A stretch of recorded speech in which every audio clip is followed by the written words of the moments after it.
Alhamdulillahirrabbilalamin. Assalatu wassalamu ala asyrafil anbiya wal mursalin wa ala alihi wa sahbihi ajma'in amma ba'du. Pemirsa Khilafah News yang dirahmati oleh Allah, jumpa lagi dengan program kesayangan kita, ini Kabar Petang. Hari ini kita akan bahas tema-tema terkini dengan narasumber yang kredibel, tentu saja dari sudut pandang Islam. Inilah Kabar Petang selengkapnya.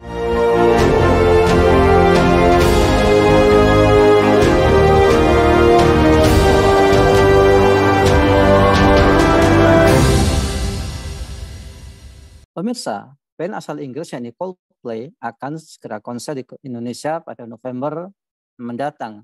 Antusias masyarakat Indonesia akan konser Coldplay sangatlah tinggi. War tiket atau penjualan tiket pre-sale konser Coldplay yang akan digelar 15 November 2023 mendatang dijual mulai hari Rabu 17 Mei 2023 pada pukul 10 WIB. Namun persaudaraan alumni 212 mengancam konser Coldplay yang rencananya diadakan di Gelora Bung Karno mereka meminta agar segera dibatalkan. Hal ini karena Coldplay diduga mendukung lesbian, gay, biseksual, dan transgender atau LGBT. Haruskah Coldplay diberi panggung di Indonesia? Apakah ada propaganda LGBT di balik penyelenggaraan konser Coldplay? Apakah konser Coldplay banyak mudaratnya? Untuk membahasnya kami terhubung dengan Direktur Siasa Institute yakni Bung Iwan Yanuar. Assalamualaikum Bung Iwan. Waalaikumsalam warahmatullahi wabarakatuh Bung Anang. Alhamdulillah, tetap semangat ini ya. Amin. Ini ada yang mau konser yang meresahkan ini. Luar biasa Bung Iwan. Kalau kita lihat mereka ini atau Coldplay ini betul-betul membuat heboh, jadi seolah membelah ini dua kubu antara yang mendukung dan yang tidak mendukung. Nah, menurut Bung Iwan, bagaimana fakta dari Coldplay ini sebelum kita membahas lebih jauh ya? Sebenarnya gimana sih mereka ini? Silakan Bung. Bismillahirrahmanirrahim. Pemirsa Khilafah News yang dimuliakan Allah Subhanahu wa taala, memang tudingan Coldplay ini mengusung atau mendukung gerakan LGBT dunia itu berdasarkan beberapa keterangan ya, misalnya bahwa vokalis mereka Chris Martin itu setiap kali konser, ya hampir setiap kali ya konser itu dia memang mengibarkan bendera LGBT, jadi selalu membawa bendera LGBT. Ya, ini memang salah satu indikasi keterlibatan atau memang dukungan Coldplay sekurang-kurangnya Chris Martin yang sebagai vokalis terhadap gerakan LGBT. Nah, memang Coldplay ini satu kelompok musik yang memang cukup fenomenal ya. Jadi lagu-lagunya itu hits di banyak negara, bahkan hampir seluruh dunia, dan juga album mereka terjual jutaan keping dan sudah mendapatkan banyak penghargaan di berbagai negara termasuk di Inggris ya. Sehingga memang seperti yang saya baca itu promotornya sendiri merasa sangat surprise bisa mendatangkan Coldplay. Boleh dikatakan salah satu supergrup dunia sekarang ini dari benua Eropa adalah Coldplay seperti itu. Karena biasanya kan belakangan Indonesia ini mendatangkan grup-grup dari Korea, K-pop ya. Nah ini baru kemudian muncul ada rencana mendatangkan Coldplay ke Indonesia, dan saya kira memang jumlah penggemar Coldplay baik itu yang basis fansnya ataupun yang juga penggemar secara umum ya cukup banyak, karena lagu-lagu mereka sudah sering dan cukup lama itu hilir mudik di Spotify misalnya atau juga di TV-TV ya, sehingga memang fanbase-nya sangat banyak sekali. Tapi memang persoalannya adalah Coldplay ini seperti yang dipersonifikasikan oleh Chris Martin selaku vokalis itu beberapa kali di konsernya kedapatan membawa bendera LGBT. Ini satu indikasi memang grup ini memberikan support, motivasi, dukungan terhadap gerakan LGBT dunia. Tapi sebetulnya bukan cuma Coldplay ya. Kalau kita perhatikan banyak ya, bahkan hampir semua artis, musisi di Eropa, Amerika Serikat itu mereka juga menyuarakan dukungan terhadap LGBT ya, seperti Katy Perry yang juga pernah konser Indonesia, itu di video klipnya juga pernah menayangkan scene ya tentang apa namanya LGBT ya. Kemudian Lady Gaga, Harry Styles ya yang digemari ABG dulu ya tahun 2000-an dengan kelompoknya One Direction itu juga mendukung LGBT. Belum lagi juga para aktor dan para aktris atau para pemeran film itu banyak yang juga mendukung LGBT. Sehingga kalau misalnya dikatakan kita menolak Coldplay karena ada unsur LGBT, mestinya kita juga bersikap sama terhadap semua kelompok musik, penyanyi, aktor dan aktris, bahkan juga berbagai macam corporate yang itu mereka menyukai LGBT. Tapi memang ini pilihan yang sangat sulit ya. Kenapa? Karena saya ingin katakan bahwa ini bukan cuma masalah Coldplay, tapi LGBT ini merupakan gerakan global. Begitu Bung Nanang. Baik, Ustadz, ini kan Coldplay ini dulunya terkenal dengan musik-musiknya gitu. Kita nggak pernah tahu dia pakai apa namanya, pakai propaganda LGBT segala.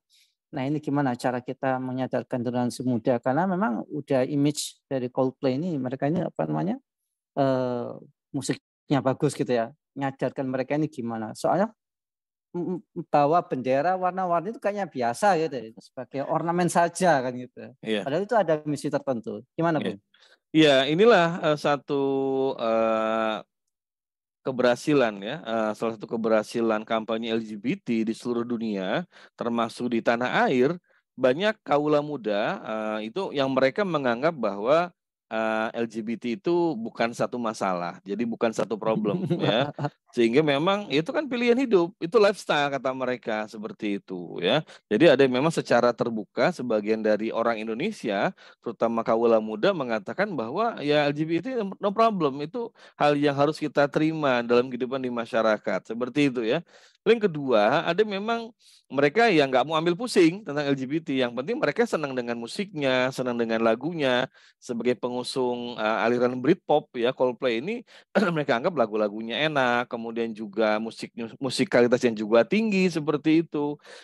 Jadi ada yang kelompok yang kedua yang mereka nggak ambil pusing mau LGBT nggak LGBT, yang penting mereka senang dengan lagu-lagunya, senang dengan musiknya. Jadi memang ada dua ya katakanlah kelompok di masyarakat ya tentang artis, tentang penyanyi, tentang bintang film yang berkaitan dengan LGBT. Ada memang yang mereka menganggap itu satu hal yang harus diterima gitu kan LGBT ini sebagai sebuah pilihan hidup ya dan sebagai sebuah gerakan toleransi dunia begitu ya.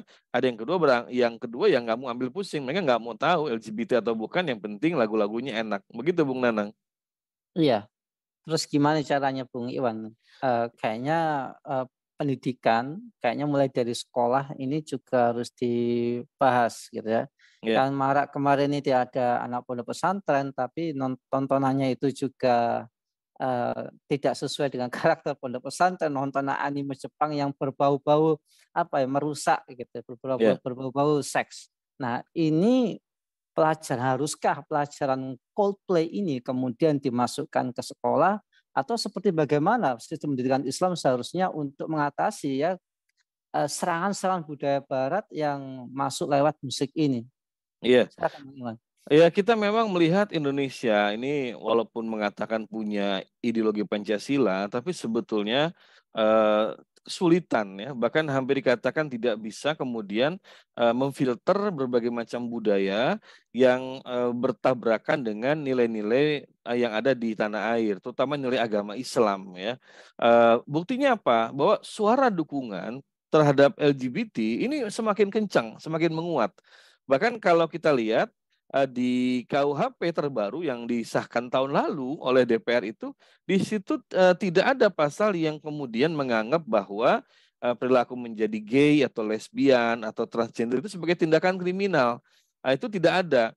Berarti menandakan memang Indonesia ini semakin menjadi negara yang liberal. Jadi kalau dikatakan bahwa Indonesia ini menjunjung tinggi budaya luhur, kearifan lokal, begitu kan ya, dengan ideologi Pancasila, itu justru sekarang sudah masuk ke dalam fase masyarakat yang liberal. Karena memang tidak ada filter yang cukup kuat. Karena kemudian parameter atau standar yang dipakai untuk melarang atau untuk mencegah sesuatu itu sangat relatif dan sangat bias begitu ya. Siapapun bisa menafsirkan, bisa kemudian memberikan menaik turunkan atau menghapuskan batasan yang ada. Nah, jadi bukan tidak mungkin nanti ya, ini saya khawatirkan ya, di dunia pendidikan di sekolah itu entah itu mungkin secara frontal atau secara kemudian apa namanya gradual, secara bertahap itu akan dimasukkan nanti nilai-nilai LGBT gitu ya. Sebagai apa? Sebagai bagian dari menghidupkan budaya toleransi.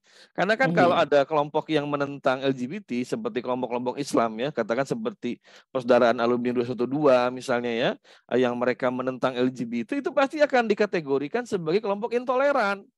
Musuh bersama akan ditempatkan sebagai common enemy begitu kan. Jadi menentang kebinekaan dan sebagainya. Jadi bukan tidak mungkin nanti di dunia pendidikan itu akan mulai dimasukkan nilai-nilai seperti itu. Dan itu terbukti dari mana? Dari kemudian kita melihat bahwa beberapa tokoh-tokoh pendidikan di Indonesia, misalnya ada seorang profesor dari kampus Islam di Jakarta dulu, yang dia terang-terangan mengatakan bahwa Islam nggak mengharamkan homoseksual begitu kan. Dan saya pernah ke kampus tersebut, itu ada satu talk show ya, dialog dengan seorang gay ya di kampus itu untuk membicarakan tentang masalah LGBT ini.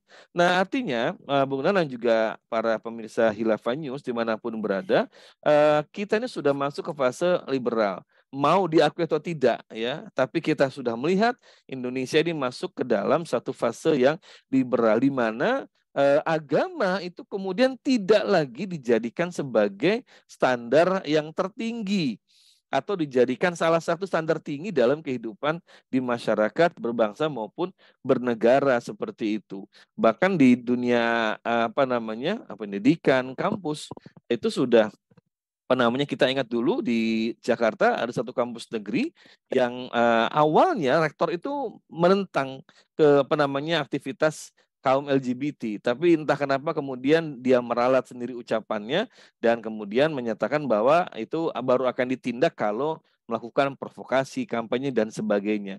Padahal di kampus tersebut itu sudah berdiri dan sudah ada komunitas-komunitas LGBT, memang tidak secara frontal seperti itu. Jadi Bung Nanang, kalau kita ingin bicara tentang kondisi di tanah air, apakah bisa mencegah LGBT? Ini menjadi tantangan yang sangat berat. Justru sekarang kita jangan berharap dari pandangnya dari situ, jangan berharap dari pemerintah dengan segala instrumennya, karena pemerintah sendiri sudah mengusung budaya liberal sekarang ini. Yang mesti dilakukan adalah kaum muslimin kemudian harus kemudian memberikan perlindungan dan edukasi kepada putra-putrinya, kepada kemudian komunitas-komunitas yang ada, sambil kemudian berjuang untuk mewujudkan nilai-nilai Islam. Karena yang hanya Islam yang bisa kemudian menjadi counter opini terhadap LGBT dan punya aturan yang jelas dan punya pandangan yang jelas tentang LGBT, Bung Nanang. Iya, baik. Terima kasih Bung Iwan atas pemaparannya. Semoga ini didengarkan oleh generasi muda kita ya. Jadi bisa misalkan mana itu musik, mana itu LGBT. Ya. Sehingga fokusnya nanti ya kalau generasi muda Islam ya belajar, ngaji dan beramal soleh begitu. Baik, terima kasih Bung Iwan atas Sama-sama. pemaparannya. Semoga kita semua mendapatkan pencerahan dan mendapatkan kebaikan di dunia dan Amin. di akhirat. Pemirsa Khilafah News yang dirahmati Allah, demikianlah acara kabar petang kita pada kesempatan sore hari ini. Semoga kita semua bisa mendapatkan manfaat, mendapatkan ilmu yang barokah dan senantiasa dalam lindungan Allah Subhanahu wa taala. Saya Nang Siawan undur diri dan sampai jumpa di lain kesempatan. Jangan lupa subscribe, like, komen, dan share sebanyak-banyaknya. Semoga menjadi kebaikan bagi kita di dunia maupun di akhirat. Saya undur diri. Wassalamualaikum warahmatullahi wabarakatuh.